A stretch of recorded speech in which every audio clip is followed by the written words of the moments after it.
பாரதிய ஜனதா கட்சியின் மாவட்ட செயலாளர் ராஜ் பிரதீப் அவர்களை இளையாங்குடி ஒன்றியம் அண்டக்குடி சார்ந்த கலைமணி என்கின்ற நபர்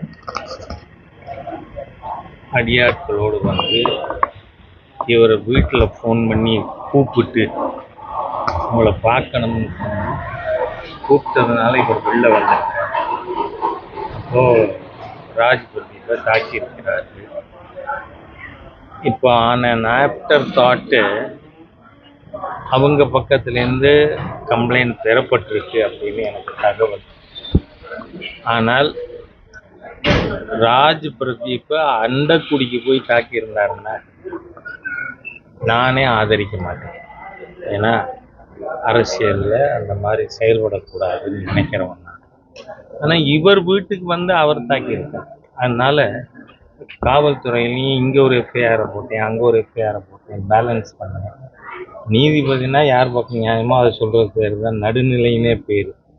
அதனால் அவரை தாக்கிய கலைமணி மற்றும் அவரோடு வந்தவர்கள் மீது காவல்துறை கடுமையான நடவடிக்கை எடுக்கிறார்.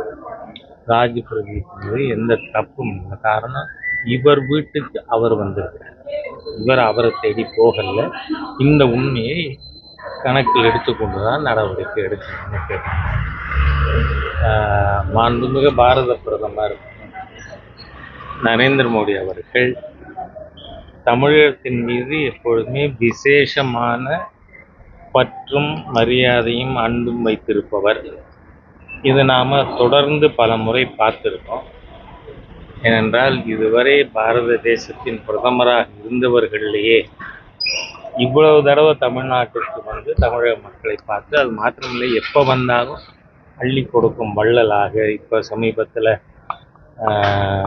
தூத்துக்குடிக்கு வந்தார், மறுநாள் கங்கை கொண்ட சோழபுரம் சென்றார். அப்போ நாங்களும் வந்திருந்தோம் கூட.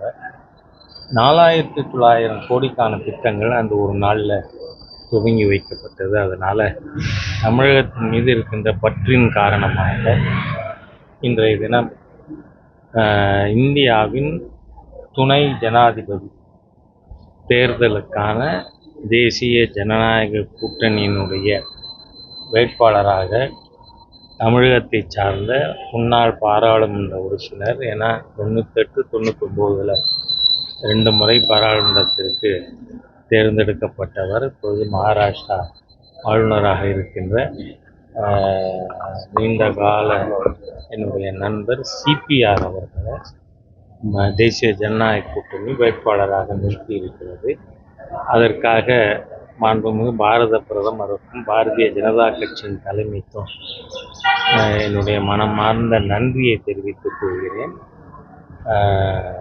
இந்த துணை ஜனாதிபதி தேர்தலில் மிகப்பெரிய வாக்கு வித்தியாசத்தில் வெற்றி பெற வேண்டும் என நண்பர் சிபிஆருக்கு என்னுடைய வாழ்த்துக்களை தெரிவித்துக் கொள்கிறேன்.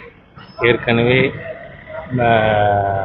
இராணுவ அமைச்சரும் இந்த துணை ஜனாதிபதி தேர்தலுக்கான ஒருங்கிணைப்பாளருமாக இருக்கின்ற திரு ராஜ்நாத் சிங் அவர்கள்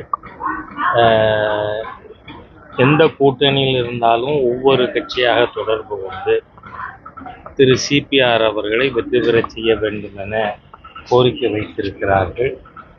தமிழகத்தில் லோக்சபா ராஜ்யசபா ரெண்டுலேயும் சேர்த்து 57 பாராளுமன்ற உறுப்பினர்கள் இருக்காங்க. தமிழர்கள் ஒருங்கிணைந்து செயல்பட வேண்டும்ங்கிறதுக்கான ஒரு குட்வில் கெஸ்டர், அதை தமிழகத்தினுடைய முதலமைச்சர் அவர்களும் கருத்தில் கொண்டு அவர்கள் பாரதிய ஜனதா கட்சி தேசிய ஜனநாயக கூட்டணி சார்பாக அறிவிக்கப்பட்டிருக்கின்ற திரு சிபிஆர் அவர்களை ஆதரிக்க வேண்டும் என்று கேட்டுக்கொள்கிறேன். நன்றி. இந்திய கூட்டணி சார்பாக வந்து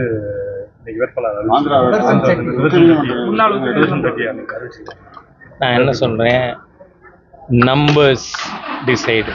பொதுவாக அது தேசிய ஜனநாயக கூட்டணியின் பக்கம் நம்பர் இருக்கு. இருந்தாலும் தமிழகத்திலிருந்து, ஏனென்றால் தமிழகத்திலிருந்து ஒரு பிரதமர் வந்திருக்கலாம்ங்கிற நிலைமை 96 இருந்தது. என்றால் பெரியவர் மூப்பனார் அவர்களை பல பேர் காங்கிரஸ் கட்சியில் கூட அவர் பெயரை முன்மொழிந்தவர்கள் உண்டு. இருந்தாலும் அது நடக்காமல் போச்சு. அந்த மாதிரி இல்லாமல் ஒரு தமிழர் வந்து துணை ஜனாதிபதியாக, ஏன்னா ஆர்வி அவர்களுக்கு அப்புறம் தமிழ்நாட்டிலேருந்து துணை ஜனாதிபதி வரல. அதனால் அதுக்காக திராவிட முன்னேற்ற கழகம் தமிழகத்தை சார்ந்த எம்பிக்கள் சிபிஆருக்கு ஓட்டு போட்டோன்னு. நன்றி. சிவகங்கை மெடிக்கல் காலேஜ் பார்த்தீங்கன்னா, அதாவது 2011 திறக்கப்பட்டது மெடிக்கல் காலேஜ். இது வரைக்கும் பார்த்தீங்கன்னாக்கா வந்து ஒரு சிடி ஸ்கேன் கூட இங்கே இல்லாமல் அளவுக்கு ரொம்ப மோசமாக இருக்குது. எம்ஆர்ஐ ஸ்கேனு எல்லாமே இல்லாமல் இருக்குது. ஏன்னா அது தமிழக அமைச்சர் வந்து இது வரைக்கும் மாநகராட்சி வந்து ஆய்வு பண்ணி மத்திய குழு உங்கள் பரிந்துரையின் பேரில் வரக்கூடிய வாய்ப்புகள் இருக்கா? இல்லை, இந்த தகவல் எனக்கு இப்போ நீங்கள் உங்கள் மூலமாக கிடைச்சிருக்கு. நிச்சயமாக இதற்கு ஆவணம் செய்து விரைவிலேயே நவீன உபகரணங்கள் நோயாளிகளுக்கு சிகிச்சை செய்வதற்கு என்ன வேணுமோ அதற்கு நான் மத்திய அரசோடு பேசி ஆவணம் செய்யப்படும்.